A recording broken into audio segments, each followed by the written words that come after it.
and today is the seventh day of June into the sixth month of June, or 6 months of the year 2025. I want to appreciate you for joining. My name is Kelechi Ambrose, and as usual, my mission here is to get us informed and help us to understand some things that are going on, and also to reveal some facts that we need to know, because what we know at, at a particular time limits us unless we can, um, you know, be open to new information. We would be limited by the things we know already. I want to thank you. My name is Kelechi Ambrose.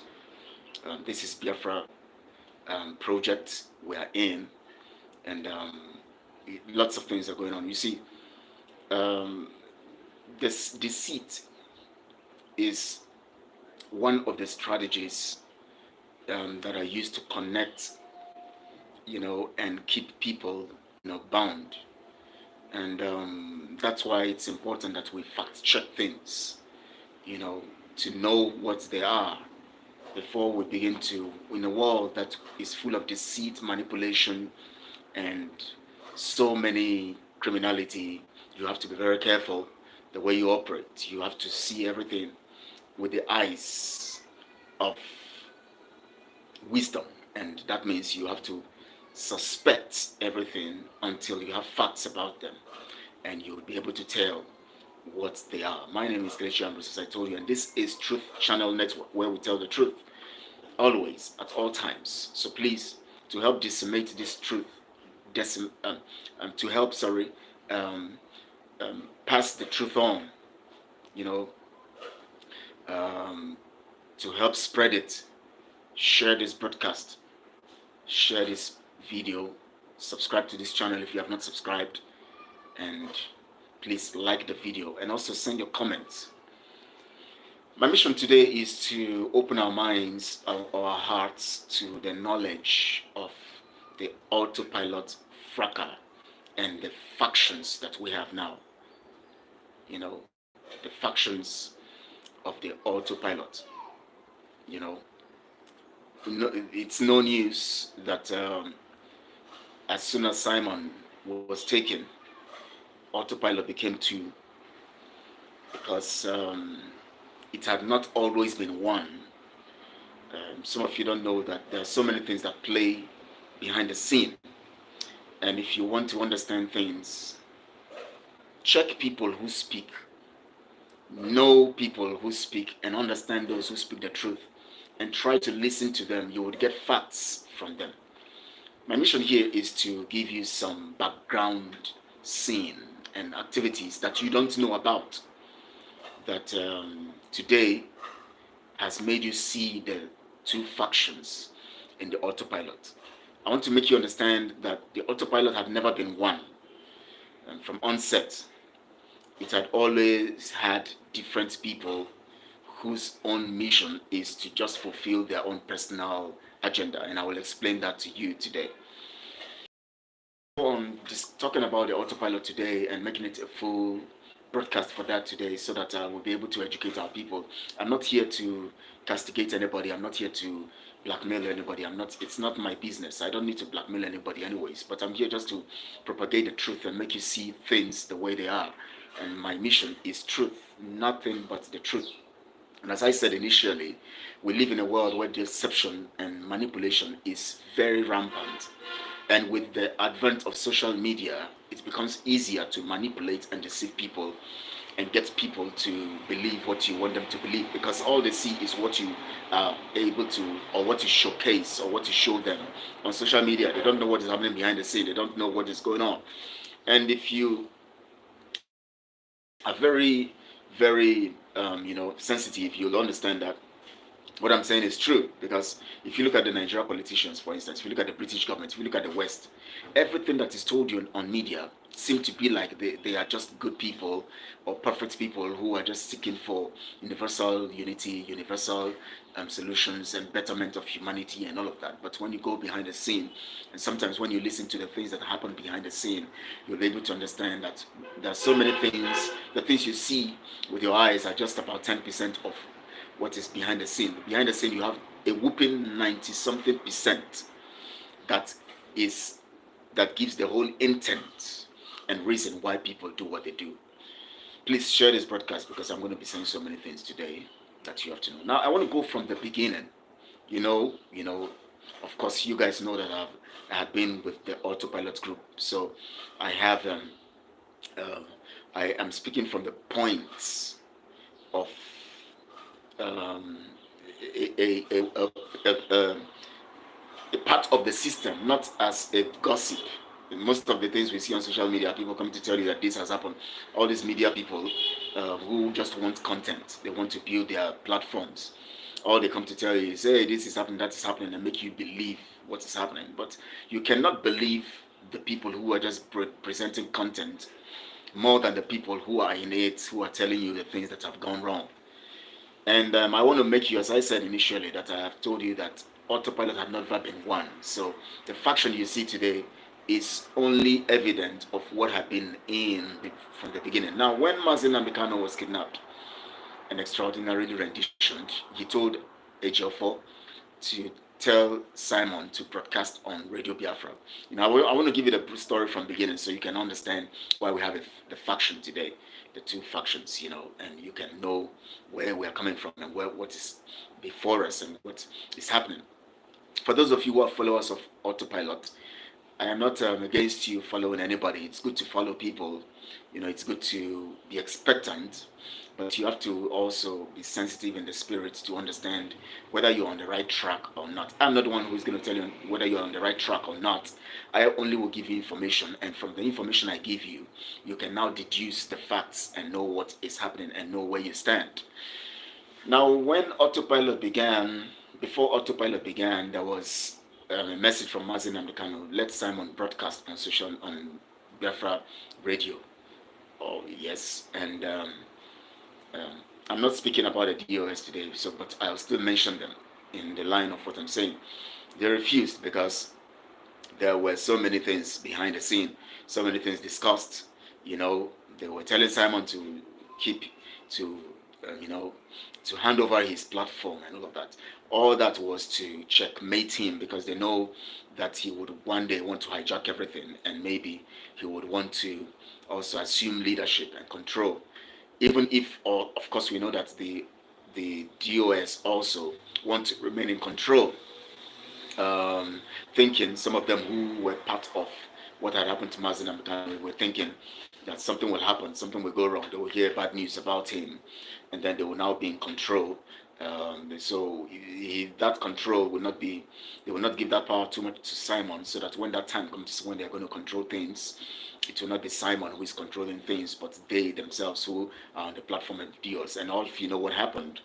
Suddenly there is the fracas, the disagreements, and until it led to the point where, as soon as people were the issue of, lockdown, and then suddenly it was cancelled, Biafrans began to ask questions. Why are these DOS people behaving like suspects? Why are they behaving as if they are compromising? And when Anambra election came, with the election to elect Soludo or so, that we said we're not going to be part of the election, and we said it's going to be a lockdown. Suddenly, the DOS cancelled it and said people should go and vote, and they became part of the election. And it became more suspicious to the people that something is wrong here, and the people were saying, no, we're not going to vote, we're not going to go for that. And somebody like Simon, who is using his platform, of course, have been speaking through his platform, also began to go by the voice of the people. Now, you see, when you see, some of us are easily deceived when people, when someone seems to be assume or behave like they are following the voice of the people, or wanting the people to be. You must look beyond just the issue and the fact of someone saying that, yes, I support the people in what they're saying, to looking at the principles of the facts that exist and why this person really wants to do what he or she wants to do. That is why deception is very, very, very critical, and it demands you to be discerning to know when you are being deceived, because so many things are like they are original, whereas they are actually meant to sweep you off your feet, and before you know it, you are down. and all of that. It's like an illusion, but you have to understand if it's an illusion or not. And that would only take you to have a clear observation or observe critically the matter before you can know. If you go to the tarred road, for instance, a tarred road, you'll see when you look forward when it is sunny, you'll see as if there's water on the road. But you have to observe critically, go closer, and you discover it's not water, it's just cloud. It's actually the heat of the sun on the tar and coatar and the heat and all of that is causing that illusion. And that's what we call illusion. It's as if it's there, but it's not there. Now, Simon, now, when the people saw, when we all saw that Simon was speaking, was talking tough about Mazi Nnamdi Kanu and wanting things to be done for Mazi Nnamdi Kanu, which of course at that time, he maybe to an extent with what we saw, he was actually demanding or wanting things to go right, for Mazi Nnamdi Kanu. And suddenly everybody started following him, and then he brought in Azuka. Azuka came in, Nelly was there, Nelly brought in Azuka, and Azuka of course is the one who set her up, to bring her down, because she also had an agenda. Azuka wanted to assume position and be in control, and she wanted Nelly to go down so that she can be heard and be known, and then she can also come, into the issue of the finances, under Simon. So she was able to manipulate things, and until then when of course Nelly is someone who she doesn't take nonsense. She wants things to be done right, and she wanted to preserve the whole narrative of what Mazi Nnamdi Kanu stands for. Even if she was talking about something else, she wanted it to be in another form, in the Itu form.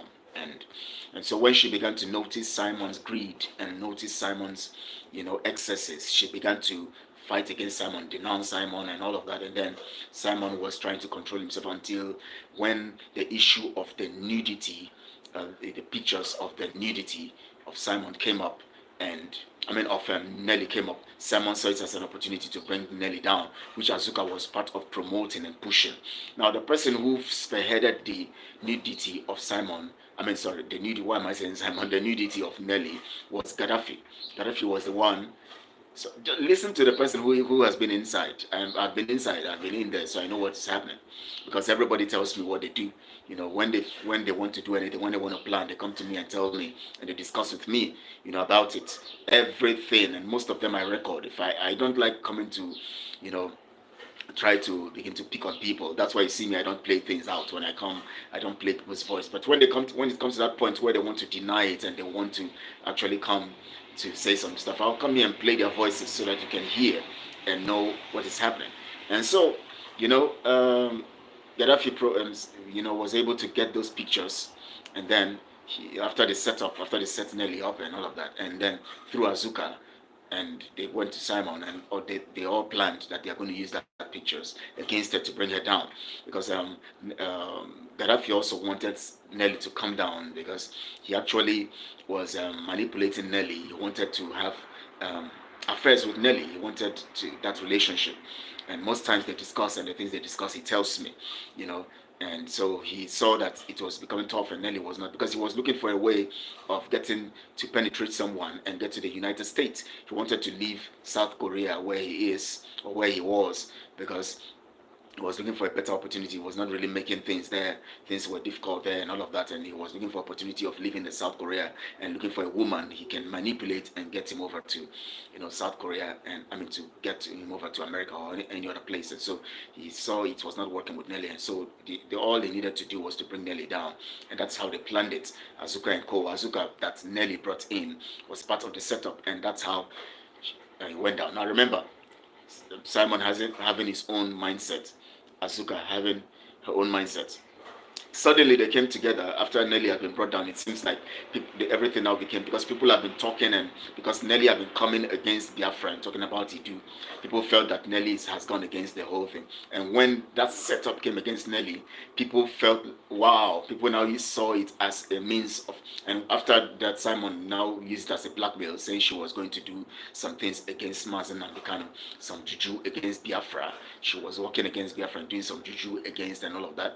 So it became now now, like, wow, okay, we have caught him. So it's like Simon was the one who now, exposed her. People now came around Simon more, and he saw it as an opportunity, and that was how he formed his own clique. Now it is time for him to assume position. Now I'm taking you step by step to how the faction in Autopilot began. I'm giving you the stories now so that you can understand it. I'll try to cut it in a way that you might understand, that it will not be too long. But so that was how it happened, and suddenly Simon, of course, wants to be seen as being part of, you know, being on the side of Mazen Namdekanu.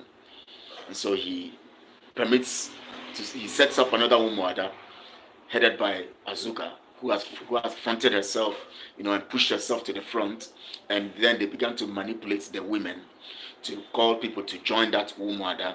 And what they were telling them is that the monies, the reason why the women agreed, people like Maureen, people like Ify, people like Ngozi, which is Barbara, and some other people, the reason why they agreed to come to become part of that Umuada, which Azuka, Simon through Azuka was now fronting, because he needed women to be around. The reason why they agreed was because they said that every penny that comes in must be reported.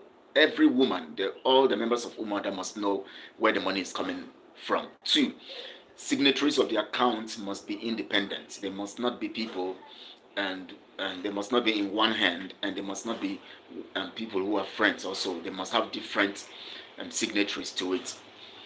That was the agreement, because the issue that had been on ground was about money, which the issue of this what's her name now in the DOS, Nena, and other people, and Madame Oyibo. The issue of money has been the issue. So everybody wanted to be on the safer side. If we are going to talk about forming a team under Simon, we must make sure that the money, spending and everything is transparent. That was the agreement. As soon as the Umuada agreed to that, a meeting was held with the media team, which I was part of, and as a secretary of the media team, and we came together. Simon came for that meeting, Umuada, they were there, and I now raised a point, emphasized on the issue of how these monies, how they can strategically make sure that it is transparent. I gave vivid strategy on how possible to make sure that BIAFRA money does not go down the drain as it happened before. Because I was surprised that previously it was actually centered around a woman.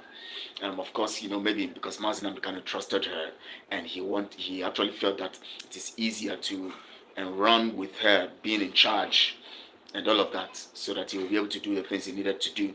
But when Mazen Namdekanu was taken, maybe she also felt that Mazen Namdekanu will not survive it. That Madame Oyibo, she felt Mazen Namdekanu will not survive it. They all had their criminal agenda. She now took the whole rest of the monies in the account. She took the rest of the monies in the account. She took the whole, and then she said no money in the account. And so that had been the issue. So this new Umuada was saying that if we will come around, then no one person would have that's how they agreed to come together.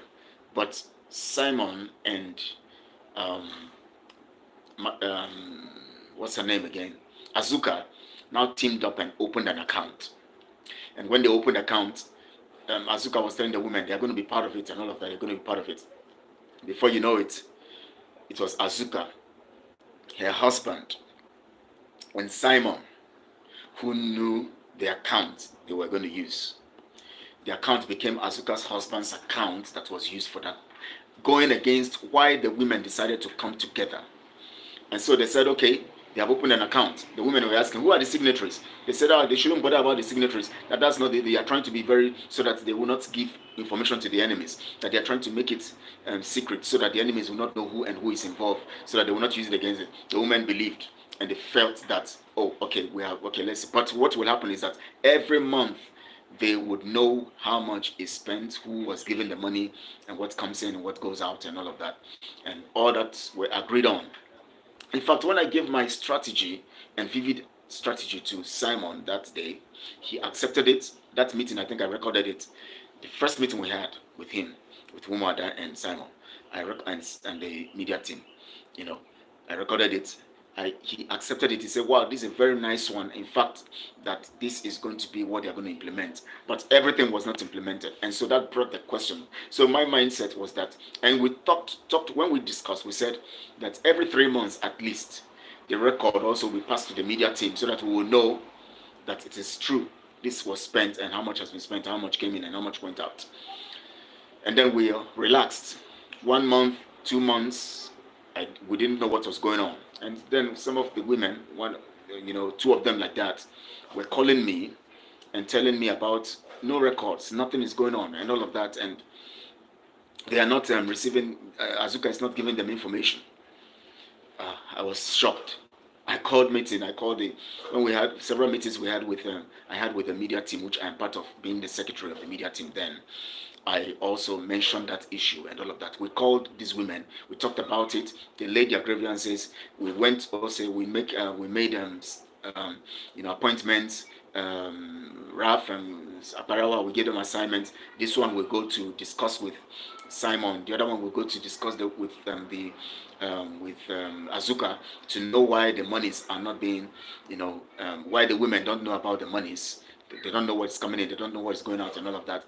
And Azuka and Simon came up with the idea that they are trying to be strategic because they don't know who is an enemy. They don't want people to know, so that they don't give information to the enemy. And the big question is, why did you now agree with them that before you come together, you are going to make sure that the records are open to them? If you didn't trust them, why did you allow them to come together?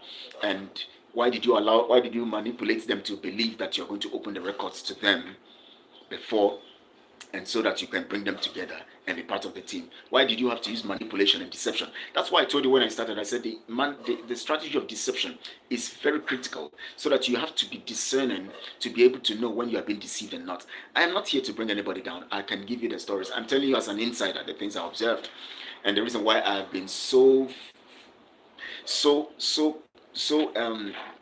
I've been so strong on my belief and my position about this whole thing, because I know that I'm on the path of truth, and I know that once you build anything on deception, no matter how you try to make it look like you are clean, you are a deceiver. Once you start anything with deception, once that thing starts with deception, even if later you try to make it look like, as long as you started with deception, you deceived us to be part of you, then it simply means that you don't have a true agenda for it. Why is the devil called an agent of darkness? Why is he called a wolf in sheep clothing?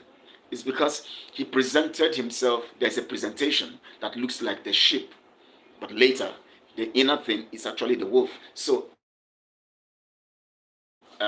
it is transparent and all of that, and you use that to bring me in. It does not change the fact that that thing that made you deceive me is still inside of you, and it continues. Anyways, I'm trying to take us through the point where you'll understand how this faction began. Now that led to the whole issue of February, and that led us to the whole issue when we have been told that when we had several meetings. I would have meetings with the media team, and the media team, they were of course everybody was trying to be safe. They don't want to lose their position. They want to have fine face with Simon. They want to have fine face with Azuka.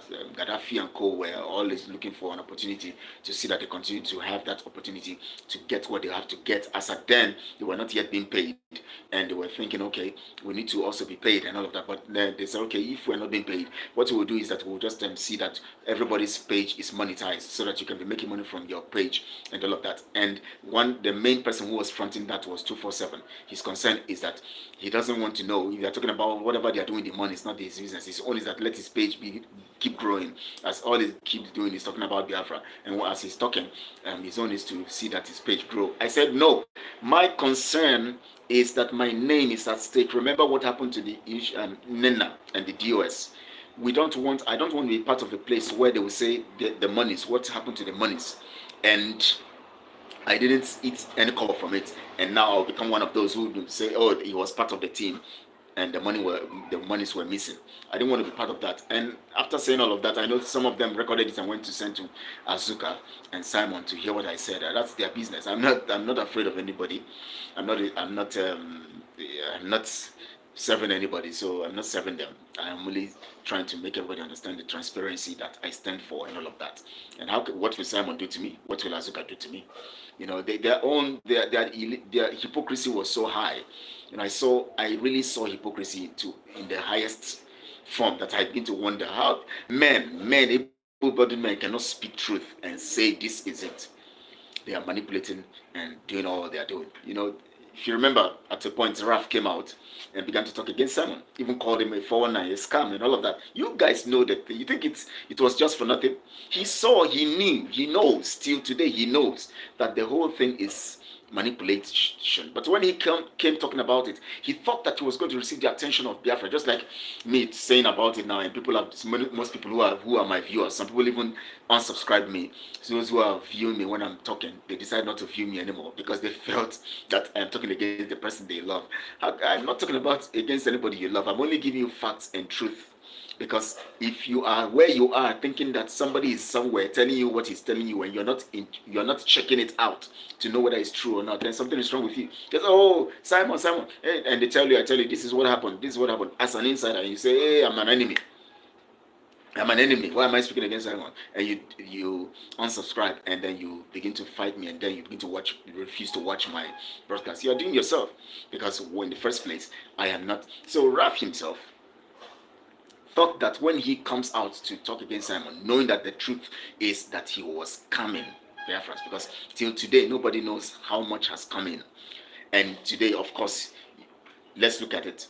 The government of Finland, most of you don't think, it's so painful that Biafrans sometimes, when they are deceived or manipulated, they don't understand. Now, the government of Finland today is, which Simon pleaded guilty to, of $30,000 tax evasion, tax fraud of $30,000. Ask yourself, where did Simon get money to the tune of evading tax of $30,000? Tax of $30,000. What kind of job is he doing in Finland that he is evading tax of $30,000? Do you know what it means to pay tax of $30,000? Do you know how much you have made? Do you know how much you have made for you to pay tax of $30,000? Some of you don't think. That is the problem. Biafrans, wake up, reason. But anyways, I'll come to that. So let me continue the story. So Nelly was booted. Azuka came in. They now began to hide the narrative of the funds. I was complaining. Everybody was saying, cool down. Let the countdown to Biafra be completed. You know, I said, okay, let me wait. I said, after the countdown, they will give records of what has happened. I said, okay, let me wait. January 2022 became a very big one. This is where the issue is. Remember, Simon and Azuka are strong now. They are milking their friends. They are telling the guys on ground. They are selecting the guys. If you are not loyal to them, if you don't show them your camp, if you don't tell them that they are the ones, if you're not loyal to them, they will not give you money. So most of the boys, the ESM boys, were hungry. They were complaining. The complaints were coming left, right, center. I was receiving complaints. I was calling meetings with the media team. We were talking, and I was bringing on reports. Lots of things happening. Things were like, wow, what's going on? The woman are still complaining. People like Maureen will come. We'll talk, because of course I and Maureen were very close. So, we'll talk and all of that. And some of you don't know I and Ned were very close. Anyways, we're very close. Anyways, yes, we're very close. Closer than any other person. When I say closeness, I mean closeness. So, and so we and so things were coming. These guys were complaining. The guys were angry.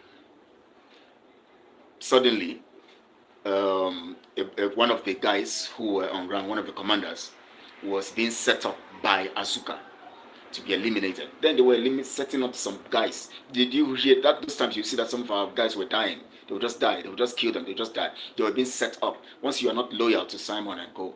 and Azuka, they set you up. So at a point, Uzo, what's his name now? What's the name of this guy?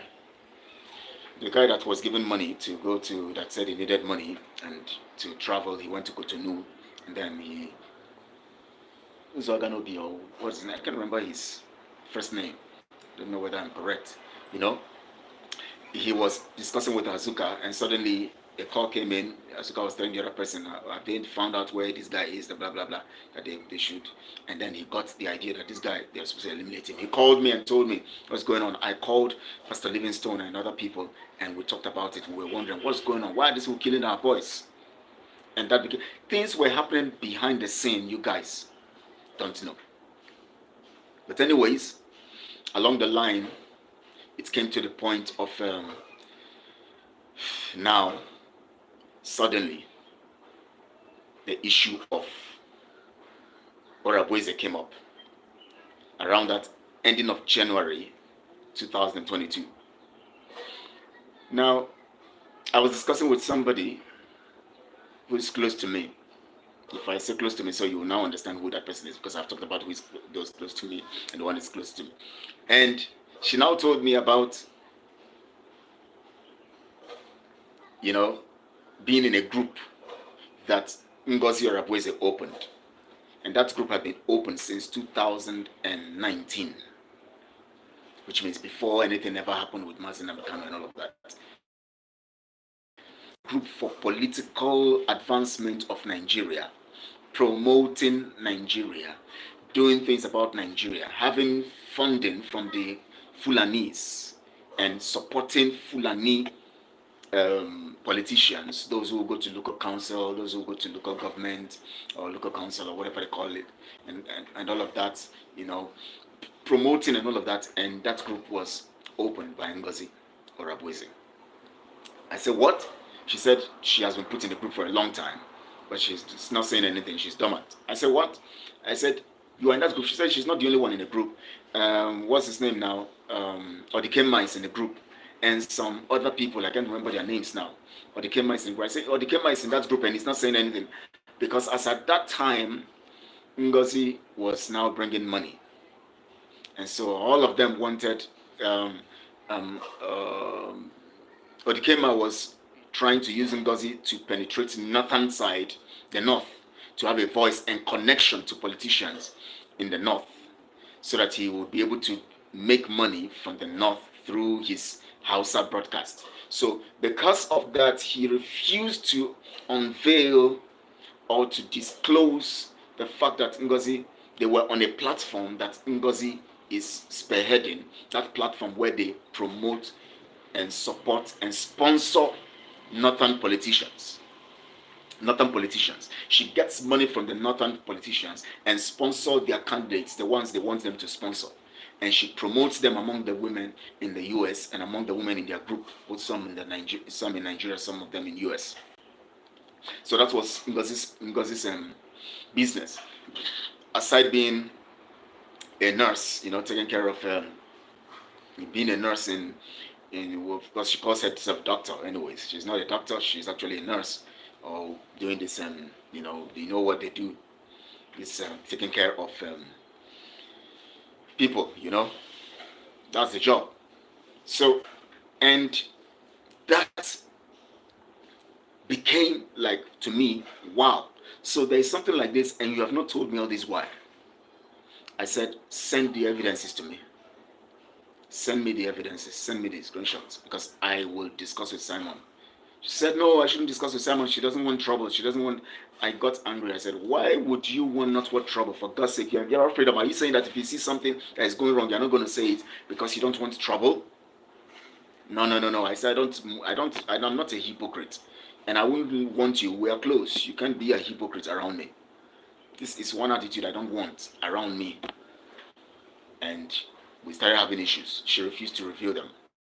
And then I had meetings with, I called Simon. I told him, this is it. There's fire on the mountain. He said, what's it? I said, Ngozi Orabueze is a Nigerian agent. He said, he now called me. When he called me, I sent a message to Simon. Ngozi Orabueze is a Nigerian agent. He called me and he said, how do I mean? Remember, the issue of the currency had already come up before this time. You know, the BIAFRA currency, you know, whose face would be on the currency and all of that, whose face is not going to be on the currency. It was already this one was already, they were already happening in the same time, because at that time we were discussing the currency, but we had not talked about those phases that are going to be there, because we were looking at the difficulty in Nigeria then and seeing that we use it as an opportunity to bring out BIAFRA currency, and all of that, which was an error anyways on our side, because you cannot just introduce currency like that. It doesn't make sense, but anyways, it's just, I think to them it was one of the ways of keeping Biafrans busy so that they will continue to donate. And so I called, Simon now called me, and I told him, see. He said I should bring the evidences. I said, okay, I will bring the evidence.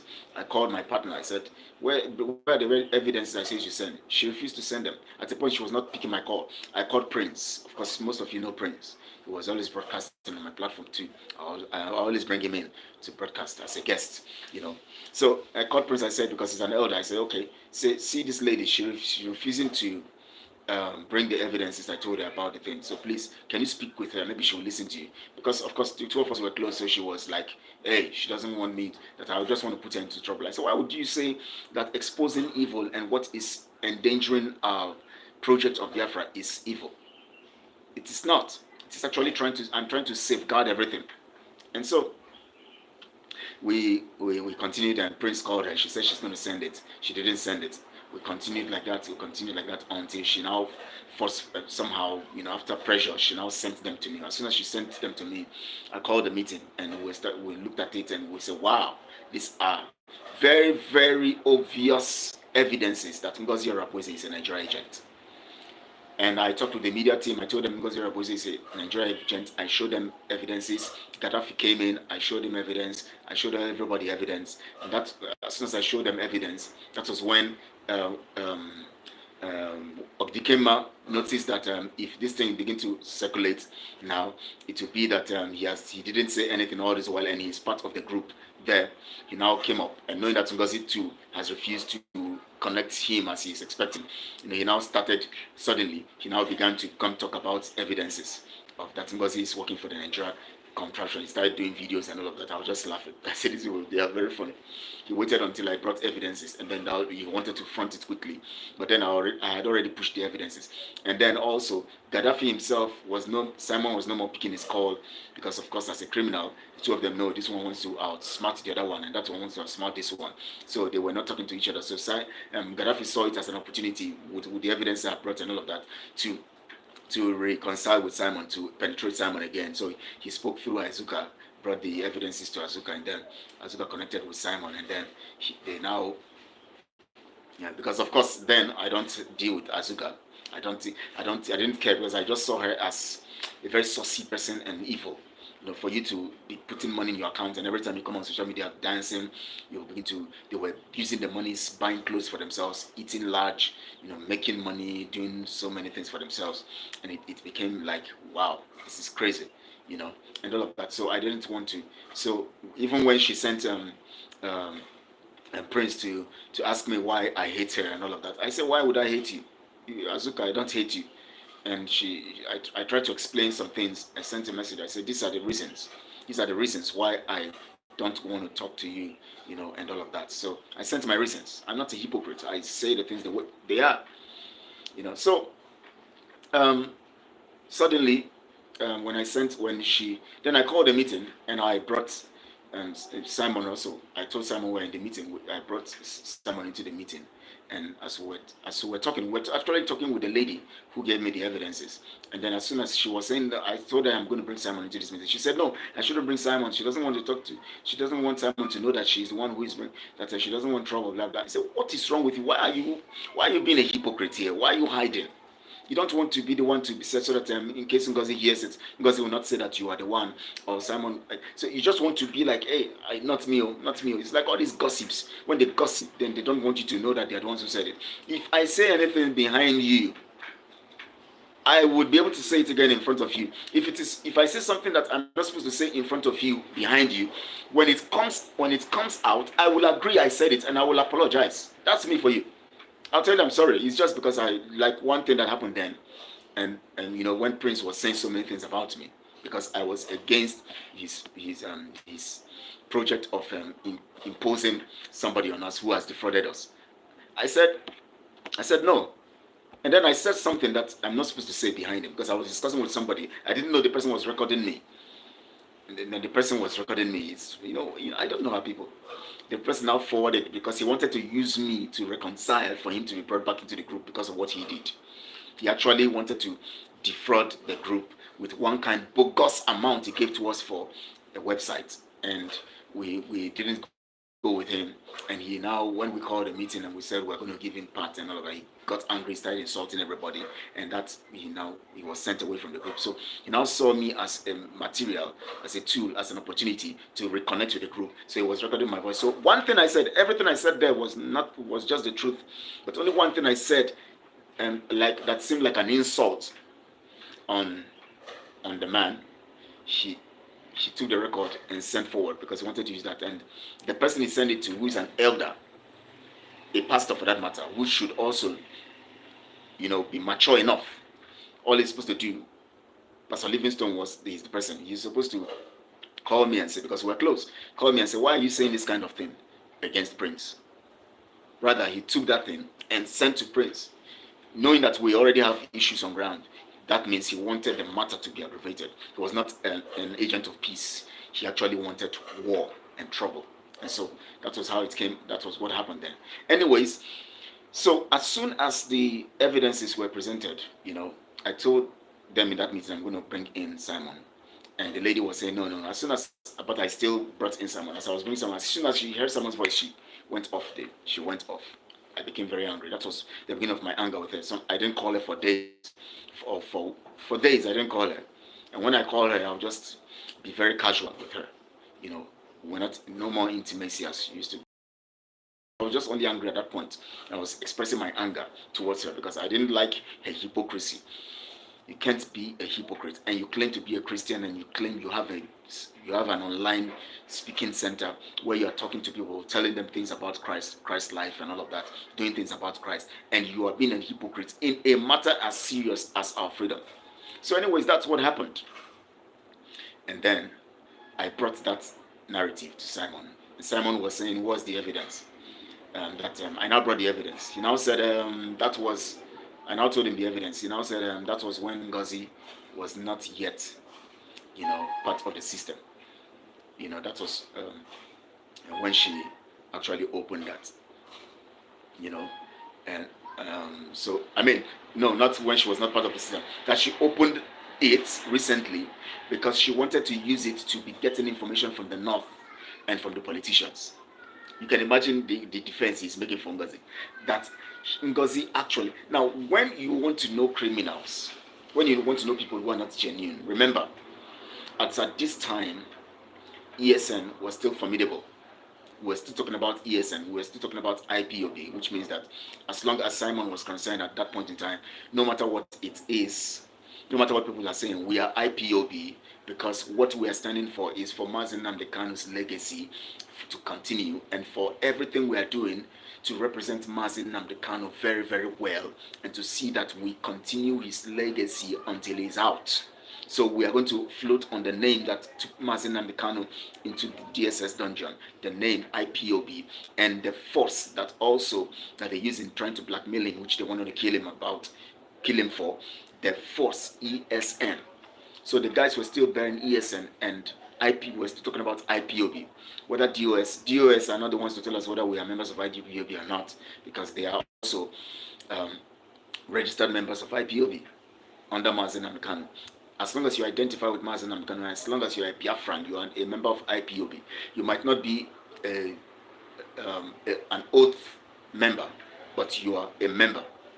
So we have oath members, we have members. So we have general membership, we have oath membership. So if you have not taken the oath, doesn't mean that you are not a member of IPOB. As long as you believe and you toe the line of the principles and the ideologies of IPOB. So as at that point in time, it was all about IPOB, and because Mazi Nnamdi Kanu was kidnapped, an extraordinary rendition because of IPOB and ESN.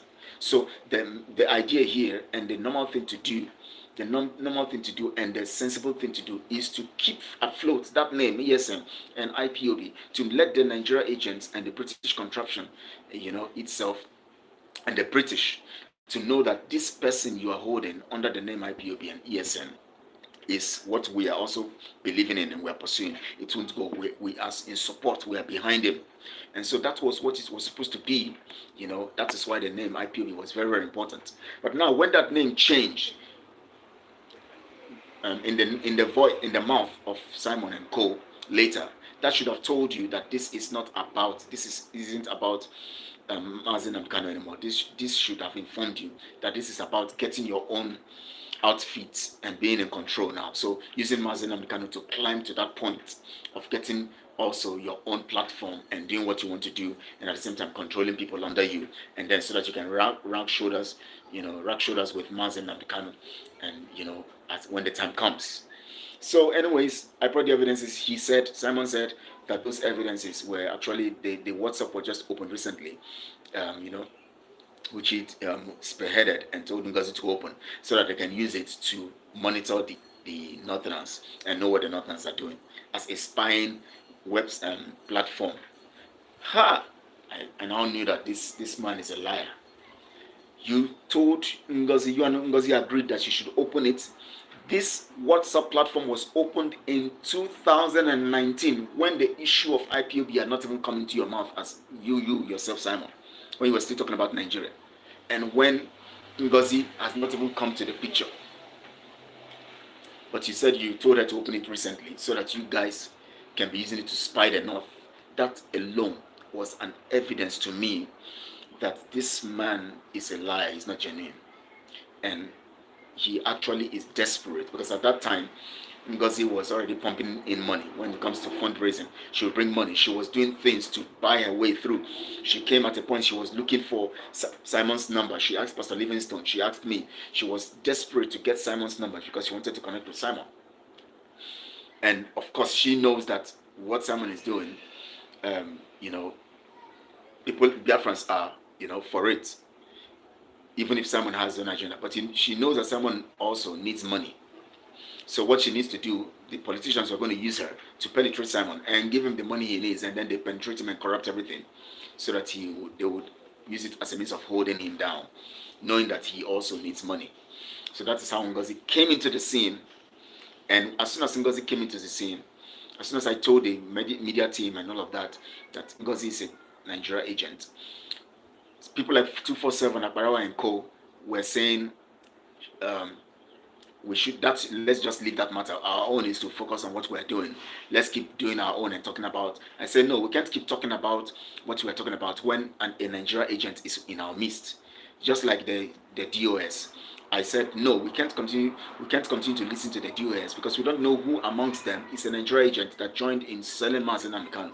So if now Ngozi, who is a Nigeria agent, is inside, you're telling me now to continue to just do what we're doing. Our own is to grow our channel. Let our channel grow and let's have viewers and all that. No, that's not what I came to Biafra Freedom to do. There's nothing wrong in having your channel grow and viewers coming and monetizing it. No, I'm not against it. But making it a central point of your attention means that what you are here for is not genuine. And 247's concern was, let's grow the channel. Let's grow our channels. Let's just do what we are doing. Let's leave them. Consign us. Make them do it, and that one consign them. And our own is make our channel grow. I said, no, that is not it. We came here for freedom. We didn't come here to grow channels. If we want to grow, let our channels grow along the line. Good. But we must not stay on the path of lie to make our channels grow.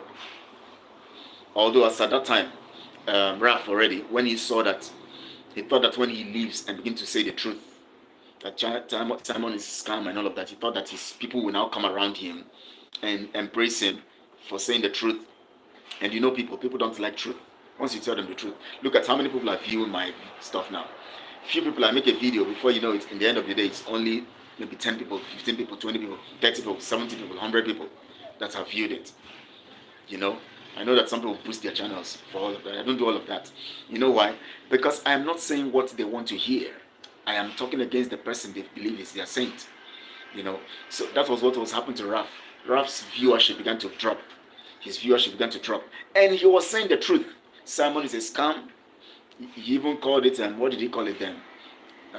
Scam 101 or something. He put it in a way, and said some stuff. Scam, he knows that. We all know that. Till today, he knows that. In fact, the last time we discussed on the issue of Ngozi Araboze and the faces on the currency, you know, when that issue was on in February, when we discussed that matter, when he called me, and that night we talked, he told me, yes, that he knows what I'm saying is true. That he doesn't know why these things are happening, that they shouldn't happen. And he has discussed with somebody else who told him that I am saying the truth. I mean, whom he told the person that yes, he knows that what I'm saying is the truth. And he knows that I am on the right path. But the problem is that the other time he left Simon and he had to come back. If he leaves again or begin to say something again, people will say that he's not straightforward, that he's going anywhere he likes. He's not straightforward. So he wants to remain, whatever it is, if they are doing their thing, that's their business, as long as he's getting viewership. So because he lost views, he lost people looking at his channel, subscribing to him, he began to join the bandwagon to tell lies. The people in the media team were on their own. Let them continue what they are doing.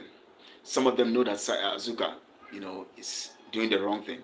She's killing our men. She's lying. Simon also is killing our men, lying, doing wrong things. They all stayed in. The reason why they were in was because Simon was the central connecting point. Now I'm bringing it to the point of how the faction came in. When Ngozi came in, all of them knew that Ngozi was a Nigerian agent. The way Simon behaved and refused to let Ngozi go and refused to accept, after I exposed her, he came online to call me a criminal, call Pastor Livingstone a criminal, call us all criminals because we talked about it. They knew that he was lying, and it's an evidence that he's actually not being truthful. But they wanted to remain because they were using his influence to grow their channels. So as at that point, there was already two factions building. They were already believing that Simon himself is helping them grow their channel. Ngozi is an evidence that this thing is not all about Biafra, it's about personal gains, because she is actually a Nigeria agent. So since she is a Nigeria agent, she is actually an evidence that what they are doing is actually being sponsored by Nigeria. Now, when we talk about being a Nigeria agent, let me explain to you guys so that you guys will understand. Being a Nigeria agent doesn't mean that Nigeria government is paying you directly. No, that's not what it means. It simply means that there are people who are politicians, businessmen in Nigeria who don't want to break up, who are making money. And they also are loyal to the political, platform of Nigeria. Because of their own interest in the East, they begin to sponsor you and connect with you, helping to put you under their control so that no matter what you are doing, they could still control you, and you would, although be talking about Biafra, but you are using it as a means of making money. And you know that this person is a politician, this person is getting the money from the politicians and sending to you. And you are pretending as if you want to pretend as if you don't know. You know that the money is coming from the politicians. They didn't tell you directly, but you are being funded by them and you know it. And so when that thing is being exposed, you don't want it to be heard. You want to pretend it doesn't exist so that it doesn't look like you know that you are working for the politicians. But you are using it as a means of keeping yourself afloat and making money, and at the same time you are keeping your militia to keep making money, but you are not really submitting to the main thing which Mazi Nnamdi Kanu represents. And that is why you continue to allow them to give you funds indirectly, because you would continue to do the biddings of these people who sponsor you. So they wanted to have an institution which is government Biafra government in exile, and have a structure and a system, have a militia on ground to be relevant, to continue to collect monies from the politicians.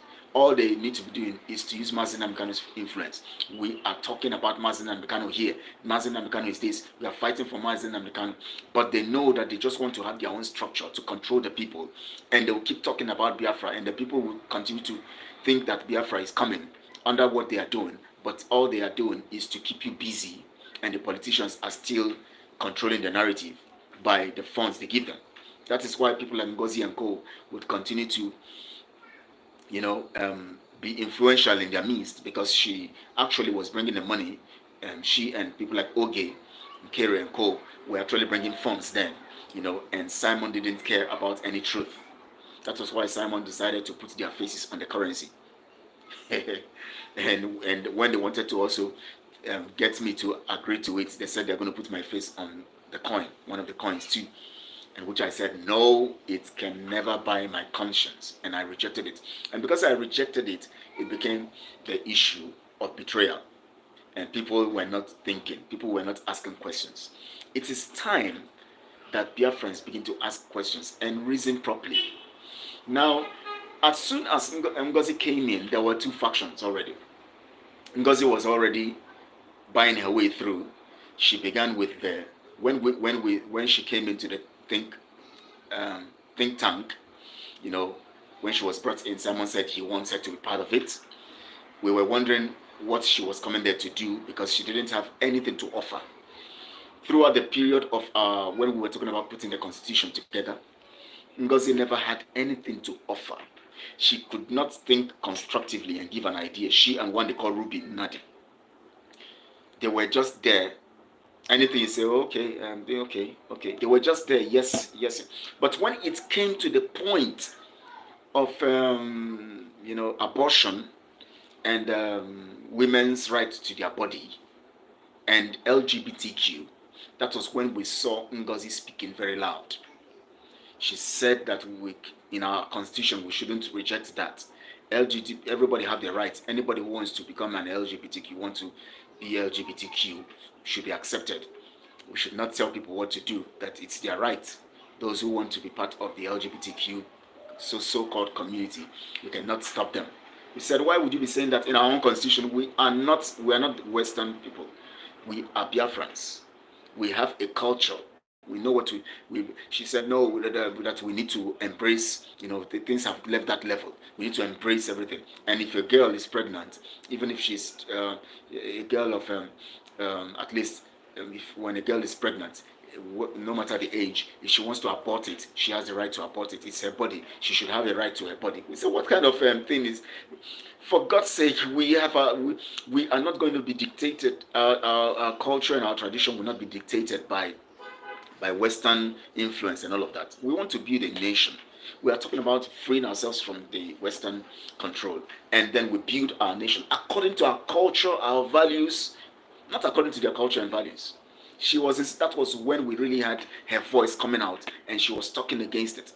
That's why I'm looking at the so-called thing they call constitution now. In the first place, the constitution, the agreement was not to broadcast it, because you don't give out constitution like that. You don't just create constitution and start giving it out and selling it. Constitution is not something you just stay one place and endorse. One person just, a few people just put together and then you endorse it. What we did in the think tank under Simon then was we created the constitution, we brought it together. The idea is that once we finish, we submit it to Simon, and then we keep it until Mazi Nnamdi Kanu is out. We present it to Mazi Nnamdi Kanu. Then Mazi Nnamdi Kanu, who has the influence of total control of Biafra land, as soon as the time comes, will bring the whole people, the elders in the whole of Biafra together, based on their communities or the regions, or how we're going to do it. And they will come together. We will present the constitution. Everybody will reason it out. This, we change this one, we correct this one, we add this one, we do this and all of that. And then we bring these things together. And then there will be a formal endorsement by the committee from different regions of Biafra land. And then it will be submitted to the House. The House now will look like at it. By then, some laws are governing. Of course, some rules are governing, the Biafra land until when the constitution is now passed, and then the president of Biafra will now sign. The constitution has been passed. He will now accent. That is how it is done. Not one lady somewhere. Simon would just sit somewhere And you guys are not thinking, is it that you guys don't know when somebody is being fraudulent? Some things people do, it will tell you, they don't need to tell you that I want to steal your money, I'm fraudulent. Their actions will tell you they are fraudulent. He went ahead, he came and told you that this is BIAFRA constitution. He brought it out, began to distribute it. Where in this world does that happen? Then now Ngozi now came, the first batch of our constitution, $100. Wherever you are, if you are in Zoo, you add $75 to it. If you are in Europe, you add $35 to it. We send it to you, and people are saying, "Yeah, wonderful! What a great!" There's one called Mouthpiece. I thought she was smart. I see her. She blocked me and all of that, and I see what I say. Wow, so many people I thought were smart. When those days when we were doing some stuff on X, I thought these people were smart. I didn't know these were so damn daft. Anyways, let me go back to what I'm saying. It's already 1 hour plus. The faction began as soon as Ngozi came in. Ngozi now exposed the fact that it is about money because of the way Simon handled the matter.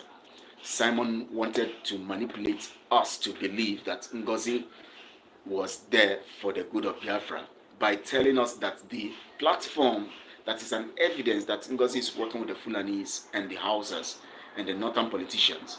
He said that he and Ngozi agreed to open that platform recently so that they can use it as a means of spying the North.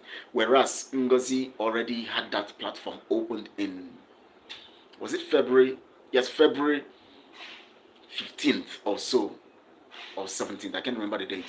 15th, 17th or 21st of February 2019, even before Simon began to talk about Biafra, when he was still talking about Nigeria.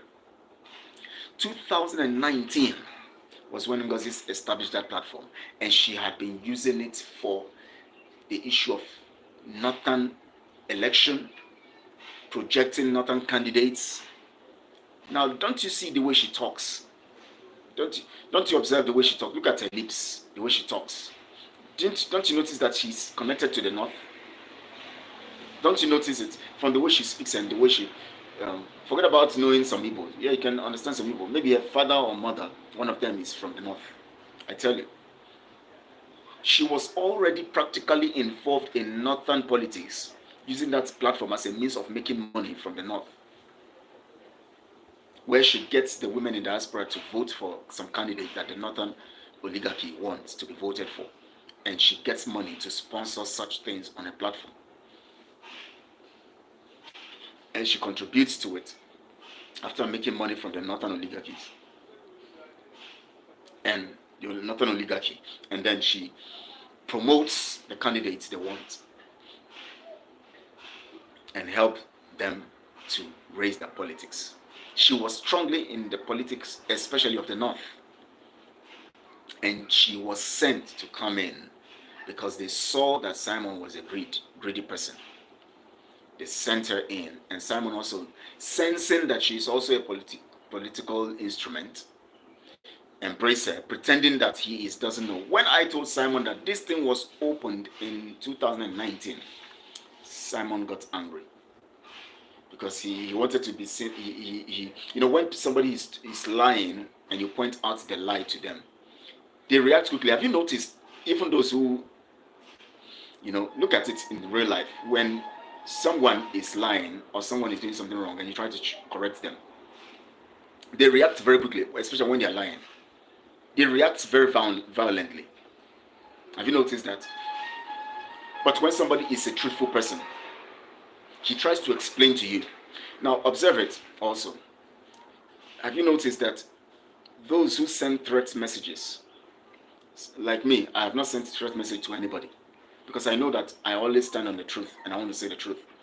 But you discover that those who send threat messages are always those who are actually either sponsoring the lies, supporting the lies, or are part of the lies. Do you know how many threat messages that I've received, including one they call ROZ, that sent me threat message on X, with that 2023. I don't know. I'm telling you what I'm just saying exposing the facts and the truth, and somebody's sending me threat messages. If you know that what I'm saying is true, bring your evidences. Why are you threatening me? That should tell you that something is wrong.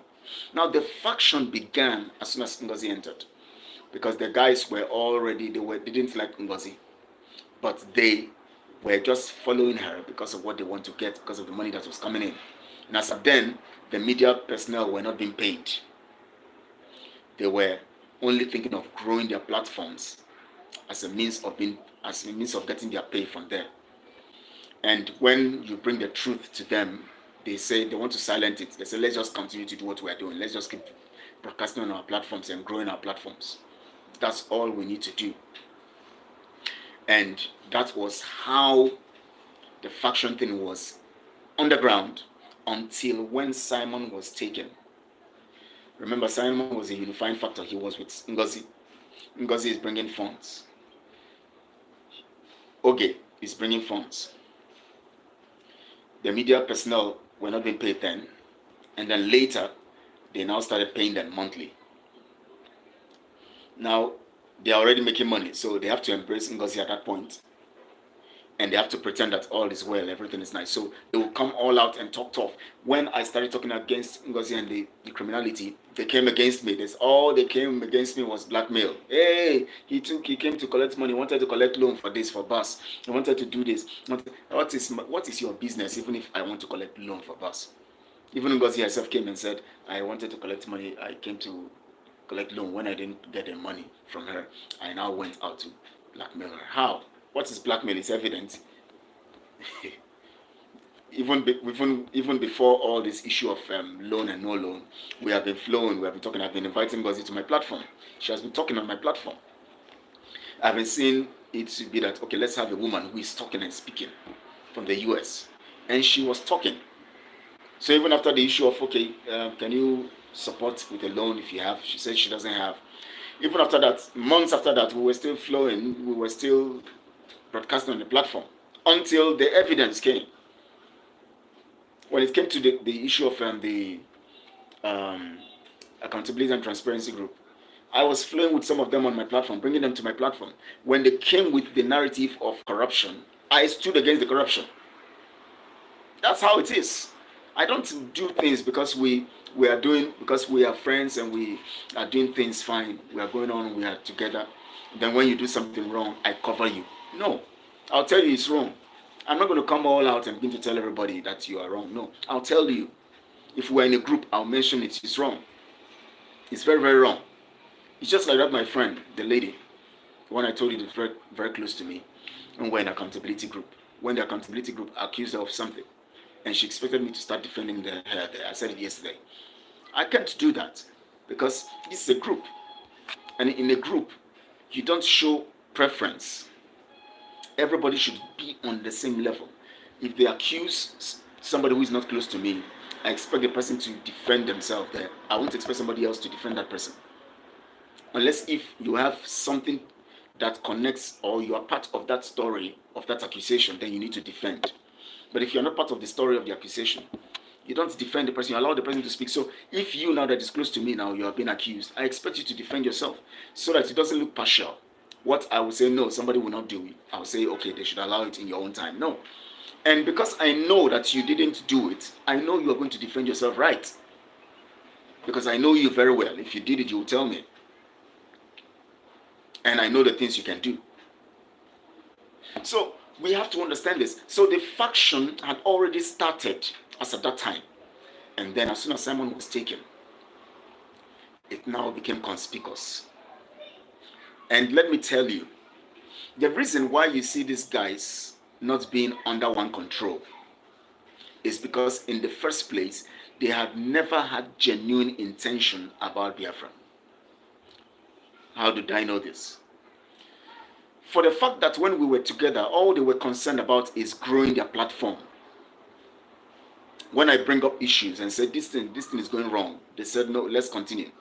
Let's leave it. When the countdown is over, we solve it. Oh, let's leave it, and later we'll look at the records. Oh, let's leave it. let's just continue and let's just grow our platform. What do we need to do? Let's open another group where we all will be. When we want to broadcast, we would use that platform to broadcast, and in another time we want to broadcast, we will host it. One other person will host it, so that we'll get Biafrans to come to your own platform. Then they will subscribe to you. Then you go to, then the next time we're broadcasting, we go to somebody else's platform. We use that person's platform, and then we tell Biafrans to subscribe, and then they'll subscribe. They just were thinking of growing their platforms. It is good to grow the platforms because it helps to disseminate the truth, not disseminate, as I said initially, wrong word. Disseminate is different from decimate. Decimate is different from disseminate. Disseminate is to give out, to send out the truth. Decimate is to destroy the truth. So growing our platforms helps to disseminate the truth. It's good. But why should it be the focus?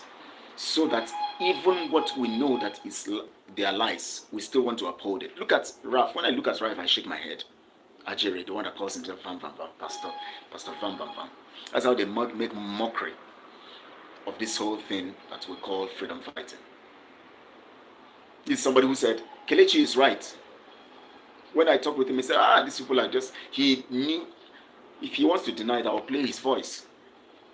I don't like blackmailing people, but sometimes it's good to record some stuff, especially when you know that tomorrow you might need it, because people are dangerous and evil. He came all out talking about me on social media, saying that this, but he spoke with me privately and said these things they are doing is wrong, and said he knows that this is wrong, and told somebody that he knows I'm right, I'm saying the truth, but he doesn't want Biafrans to come against him again if he decides to leave. So all he needs to do is to be there, because his platform needs to continue to grow. He needs to be having viewers. And look at him now. All he's talking about Ngozi Araboze, Simon, our Prime Minister, blah, blah, blah. Look at the same people who were saying that, no, why would he be calling himself Prime Minister? In our meetings, we don't need all of that. We don't need Prime Minister now, blah, blah, blah. And when that came up, everybody shut up. Nobody said anything about it again. He said, okay, let him just be, let's just go on. Let's just keep broadcasting. Let's leave those issues. Now, the reason why the factions came up, I've been expecting it. I knew it was going to come up.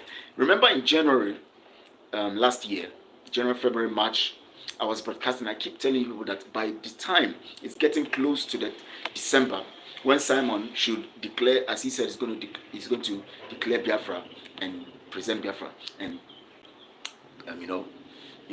give you Biafra. I said that at that time Simon will be off. He will run away. He will not be in the scene. He will not be in the scene. What did you see today? As soon as it was November ending, he was taken away. And I told you then that after Simon leaves, other people will come up and start saying that Simon is now out. We have to take it up from here. We will do this. We will do that. If he were here, he would have given us. We would have really entered Biafra. But now we have to plan it again. We are going to get into Biafra. Now suddenly, what I saw after they did all the shenanigans and telling you that Biafra has been independent, has been declared, the same way they have been operating is the same way they are operating. They are still going to lobby. They are still talking about lobbying and all of that. Now, there's nothing wrong in lobbying. But when you say that you have gotten independence, why are you lobbying to seek for independence? You should be lobbying to grow your nation, not seeking for independence. One of the one they call Golo, one name, they will always front one white man so that it will look original. So that when a white man writes something, all of you will be hailing, because they know that we are very, very, very shallow in thinking. That one would come and tell you how he now said something. I think he's not supporting Ngozi. Maybe Ngozi didn't pay well, so he's supporting Kerry. Okay, Kerry. I think yes. And then he said something. Did you know what that one said? He now posted on his platform. Said you people don't understand what it means by giving you Biafra and the independence redeclaration. He now stated 3 R's. Redeclaration. They didn't call it redeclaration then. They said it's declaration. Biafra declaration. Declaration of independence. Now he said it's 3 hours redeclaration. Then the other two, other one is the second one is um, something, and then I've forgotten the second one, and the third one is restoration. Once you declare your independence, it is automatically supposed to be restored.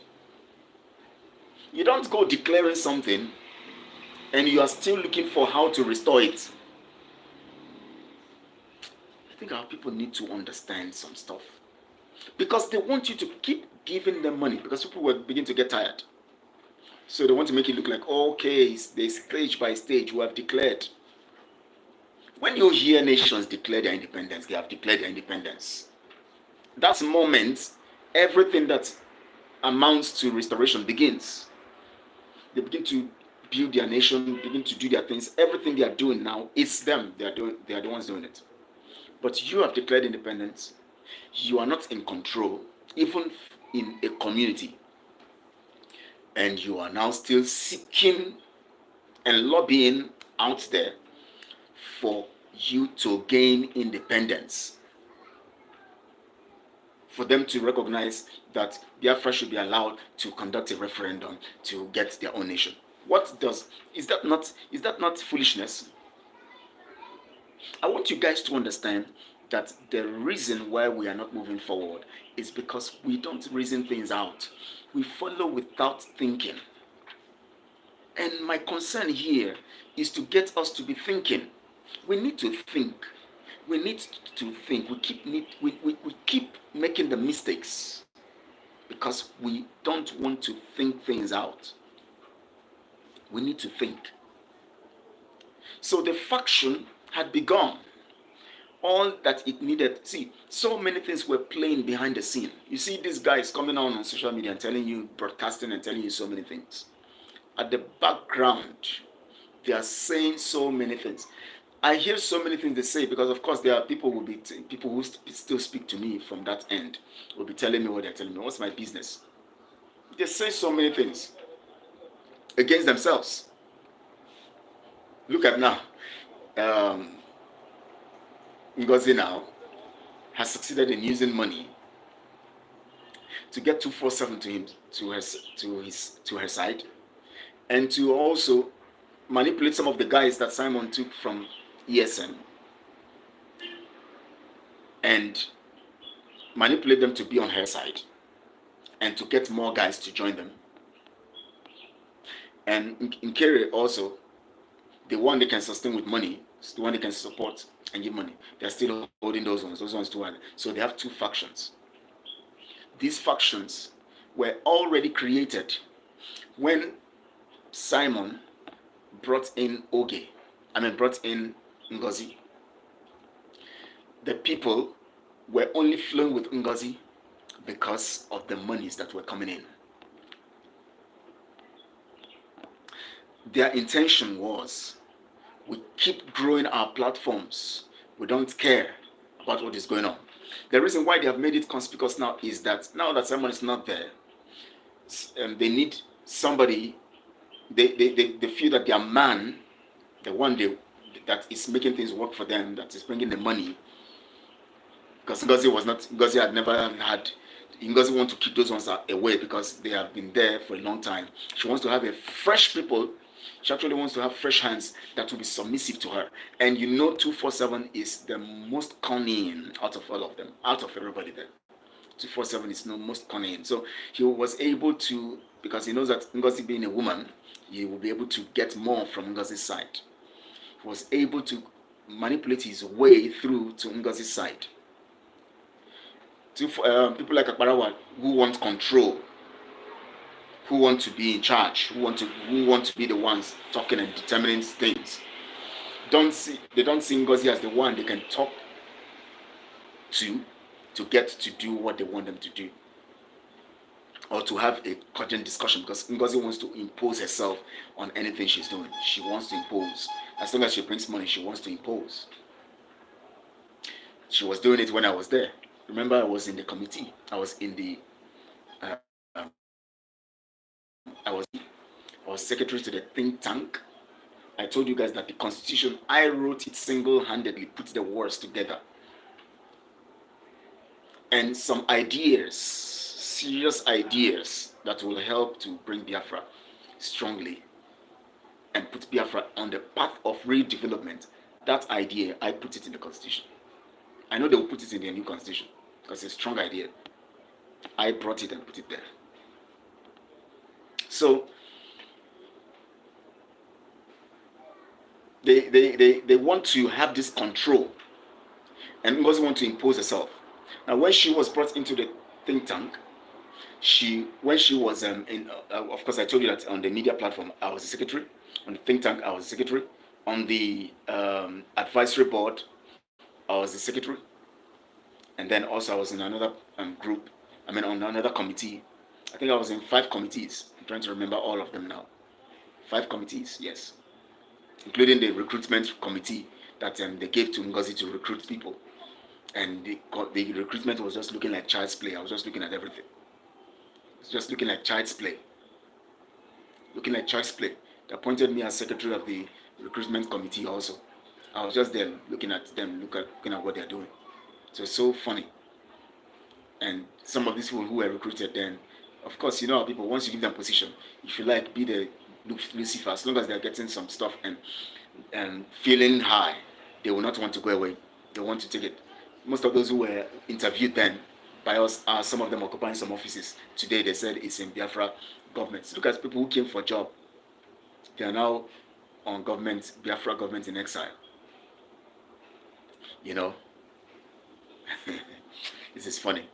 So these guys had never wanted, because he imposes herself when we're on that platform, and Simon, anything she says, Simon wants to take it because she brings the money on the platform, the advisory board,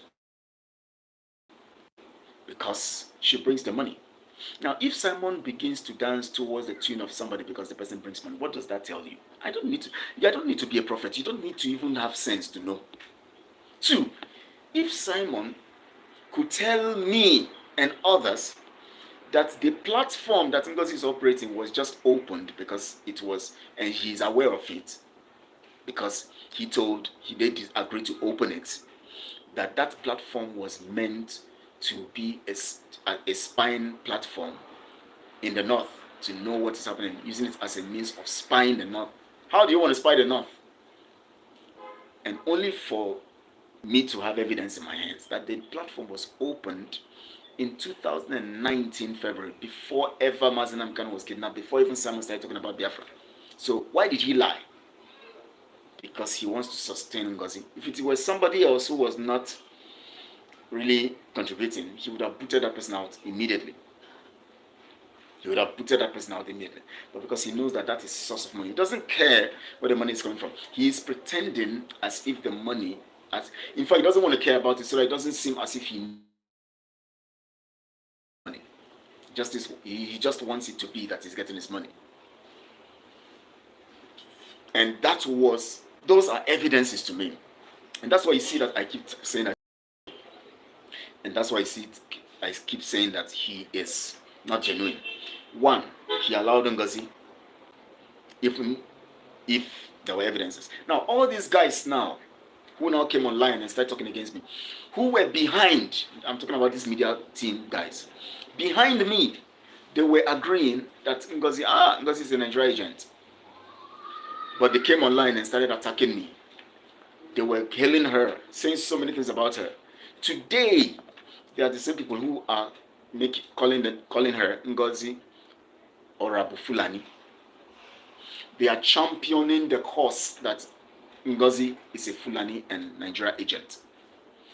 At what point did they now discover that she is a Nigeria agent? You guys should ask them. Because when I was saying it in 2022, as far back as 2022, when I was saying it, or 2023 January, February, when I was saying it, all of them, even if they knew it was true, didn't want to come publicly to you guys to admit it, that it's true. Why is it now that they are the ones telling you? What evidence do they have? Then I had evidence. What evidence do they have? The evidence they will tell you is that Ngozi is not following the template in the agreement. Oh, so the evidence that proves that she is working with the Fulanis that I showed you is not enough. It is because she's no more doing what you want her to do now that makes it. Now they are telling her to give account. The same accountability that I asked for, that my team then was asking for, it's the same accountability they're asking for now. How come accountability is now important? Why wasn't it important when we were asking for it? Why did you think that it was not important and you should give account then? Why is it that now that you are disagreeing with Ngozi, that is when you should give account? But I was asking for account even when I was not disagreeing with Simon's platform, because I knew that account was important.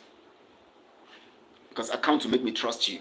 Yes, we trust you, but we have to confirm. I was asking for account when we didn't have issues. But now, because you have issues, you're asking for accounts. You didn't ask for account because you were not having issues. Now you have issues, you're asking for account. Does that not tell you that these people are not genuine?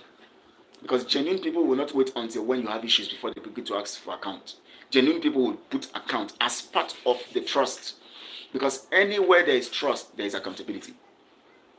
That's the truth. And in fact, when somebody comes and says we need to give account of what we are doing and put the record straight, that person is a very important catalyst for development. But because I said that, they all turn me to their enemies. Does that not tell you that they don't want development? They don't want growth? They actually want to be opaque and want to be operate in a way that you will not know what is happening. You can imagine now that Simon is being indicted for, he has pleaded guilty of evading tax or tax fraud of $30,000 or euro. Is it euro or dollars? I can't remember. Where did he get that money from? What is his job in abroad? How many of our people, what are they working in abroad there? They don't do the best jobs. They do the menial jobs. Menial jobs, that's what they do. They don't pay them well. Almost their money is almost taken by tax. But that fraud was not from regular work, because from regular work they deduct the tax. So there was no way he would have evaded or done any tax fraud by when he's working, in a company, because they are already deducting it from their salaries.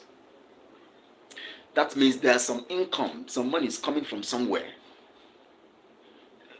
Don't you guys think for them to talk about tax fraud, it simply means that there's some money is coming in that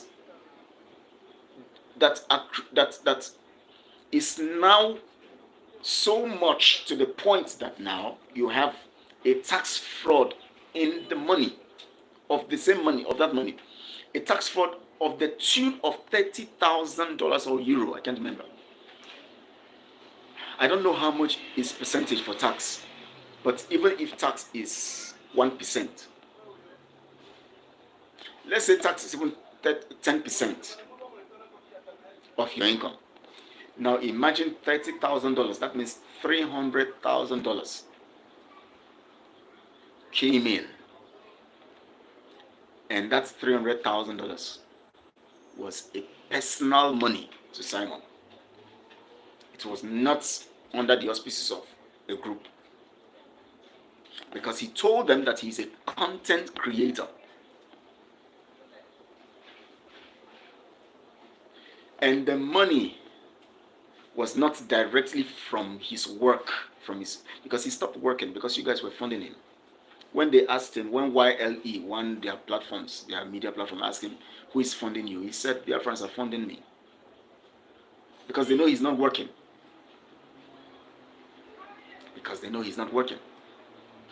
Now, let me give you the ideas here. Why I knew Simon is fraudulent and is a criminal. And why I keep saying it. Not because I hate him. If he does the right thing now and turn around and restitutes for everything he has done wrong and give account of the resources and revert to IPOB and remove the status of prime minister of any Biafra government in exile, so that you have a structure that you control to give yourself an influence. Why would you use Mazi Nnamdi Kanu's influence to do that? You should be talking about Mazi Nnamdi Kanu. for him to be free. Not to be talking about um, you know you being a prime minister. If he does that and revert to the status quo of ESN, which has gotten Mazi Nnamdi Kanu into trouble, IPOB, even if DOS like it or not, we are working for the betterment of IPOB, working for the betterment of ESN. He gives account of initial resources. I'm not saying that he shouldn't benefit from anything. At least if there is a particular amount that is accrued to his office, let's say $500 or $1,000 every month, to help him do things, to help him go around, to help him buy other things, that's cool. Even Biafrans decide to make it $2,000 every month, that's cool.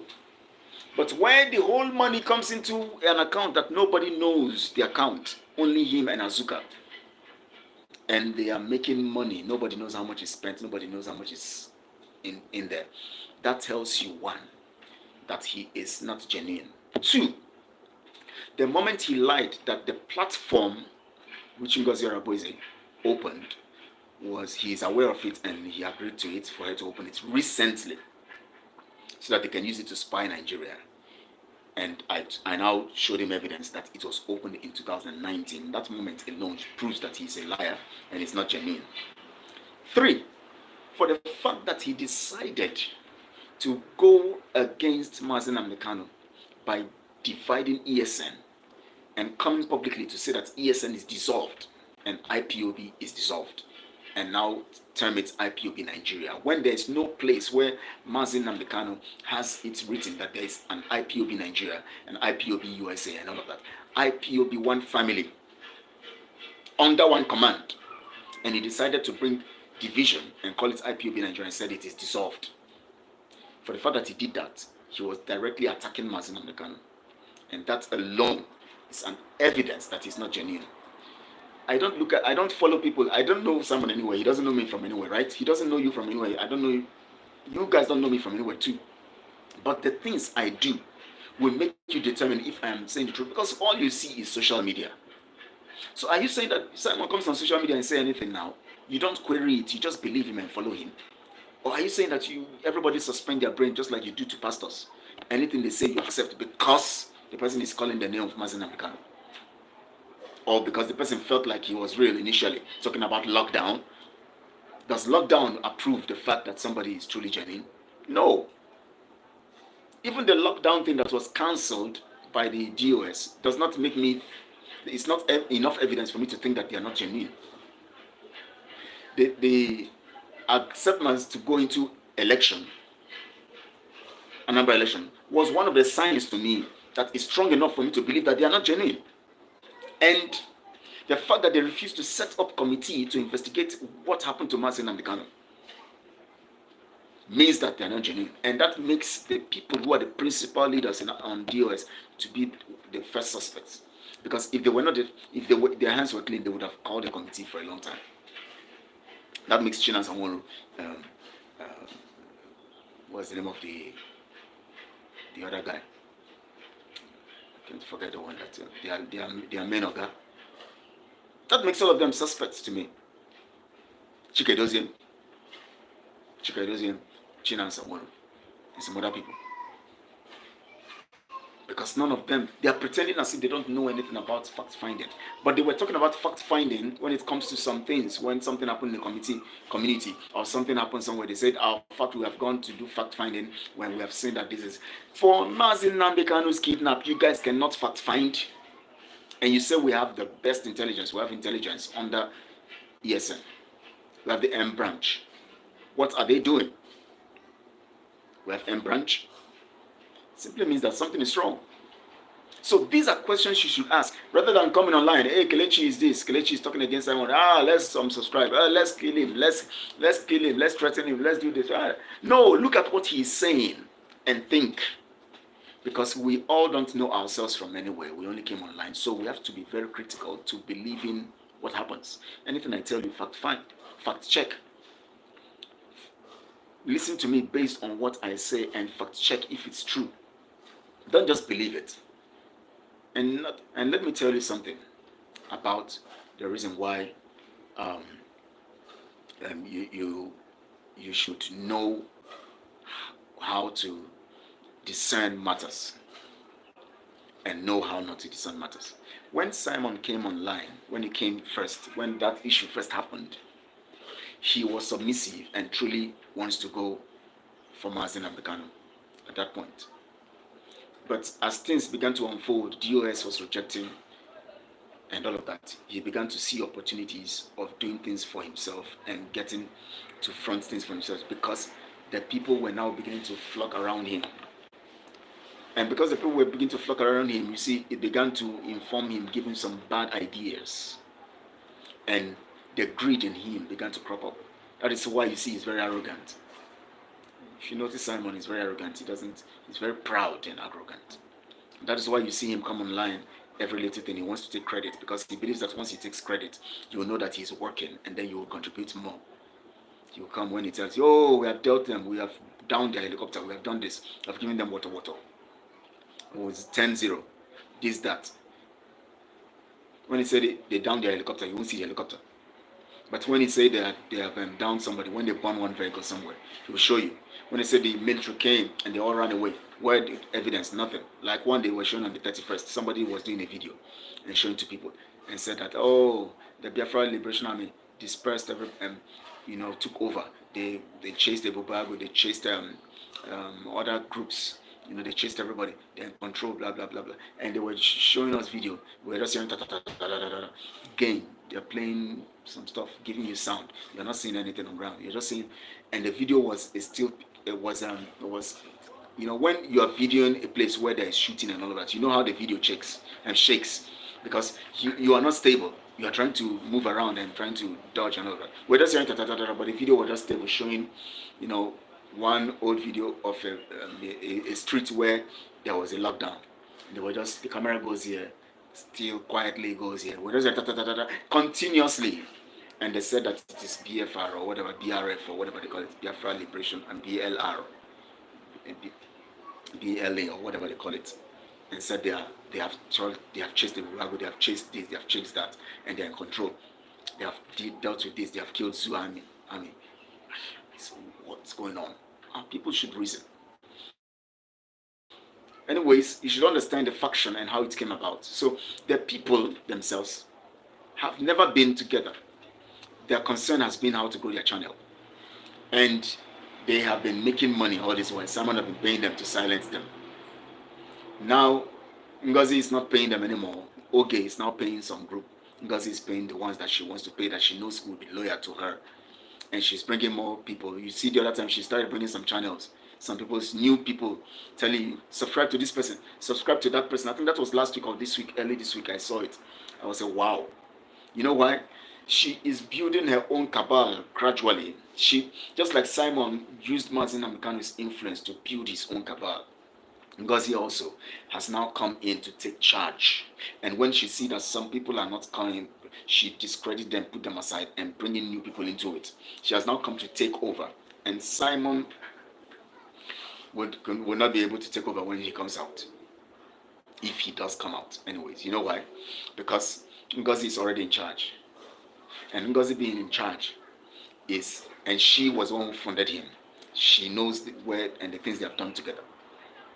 And she knows what they have said together. There are so many things said behind that when it comes out, Simon will be disgraced and all of that. Simon will be messed up. And you guys will know the truth. So she holds Simon for Brocos, as they call it. Is it Blocos or Brocos or whatever, how they call it? She's holding him in the testicles. So she knows what she's doing. She knows what she's doing. I want to encourage you guys to think, reason, look at things critically. Don't just follow. Look at things critically and understand. Then you can know whether to follow or not. For me, I stand for Mazi Nnamdi Kanu. I stand for IPOB. I stand for ESN because those are the reasons why Mazi Nnamdi Kanu is where he is. And of course, yesterday I talked about Ikenga. That plan they have, that decision they have made to keep Mazi Nnamdi Kanu, to jail him, we must all reject it because that was what Ikenga came to report and announce to us.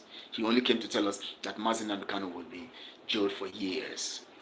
That was the idea. That was what Ikenga came to do in that particular broadcast. He was telling us what they have decided, the politicians have decided. That's why he's saying, I want them to jail him. Why is he coming publicly to say it? Because he wants to give an impression in your mind. So when it happens, he'll say, God tells him.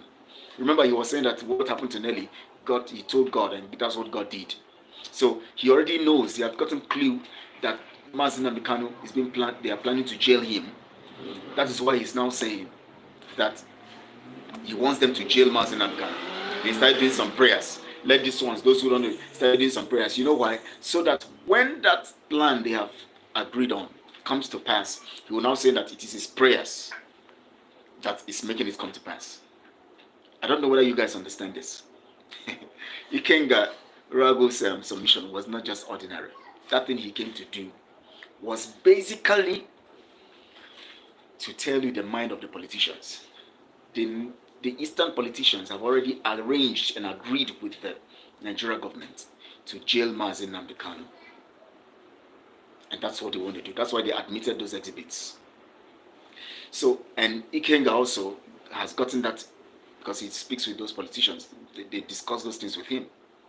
They have told him that. And he's now coming out and made it look like it's a spiritual thing, that God listens to him.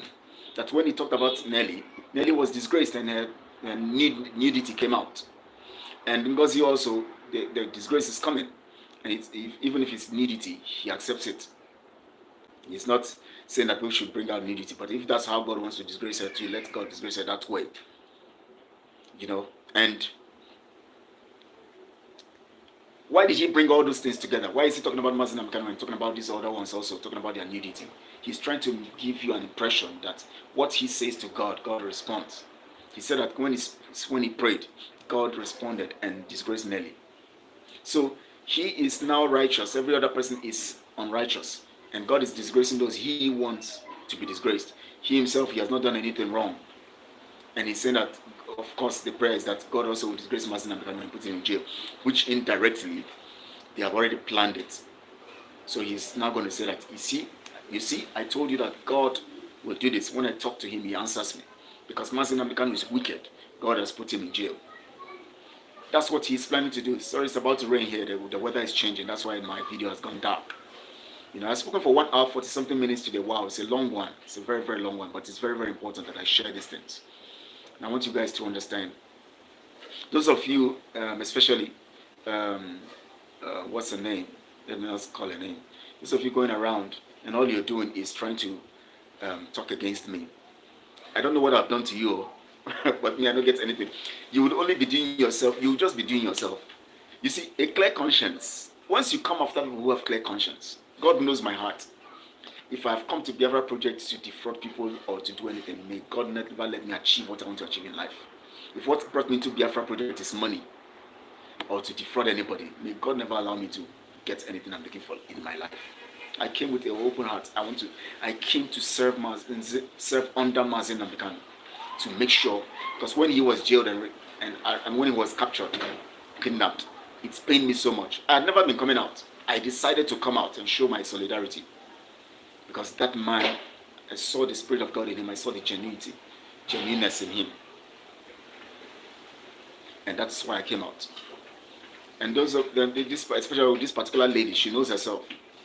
Goes around telling people not to do anything with me, not to that and this and that and this and that and that and that. And she's floating ministry everywhere. She has a platform on social media. She's doing ministry, calling people around. You want to come, and you are doing this to somebody that you know in your heart is actually not evil. You only know that this person is somebody who stands for the truth. He doesn't take nonsense. Once you want to do, no matter who you are, he would come against you if you are trying to be fraudulent. That's who I am, and you know this, and yet you are going around to tell people that I am this, I am that. They shouldn't talk to me. They shouldn't do anything with me. They shouldn't.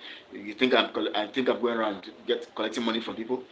I don't do that. If I want to do anything about IPOB, I'll make sure it is something that we all agree and we say we need money for this, and then we contribute and do that. Not all these things people are doing. God has given me talent and gifting. I can make money from my talent and gifting. I may not make it fast. I may not get it the way I want it, but as much as I'm pressing, I will get it. So I will not defraud Biafrans. The blood of the people have died now. All these things, and they are paying you, I I won't do that.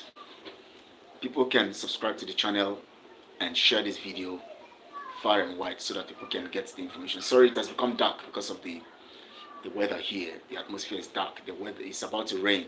Seriously, it's about to rain. It's a long time it rained. It's about to rain right now. I think the last time it rained was on Saturday Monday this week also. I can remember. But anyways, today is Saturday and the 7th day of June 2025. I want to appreciate you guys for staying here with me.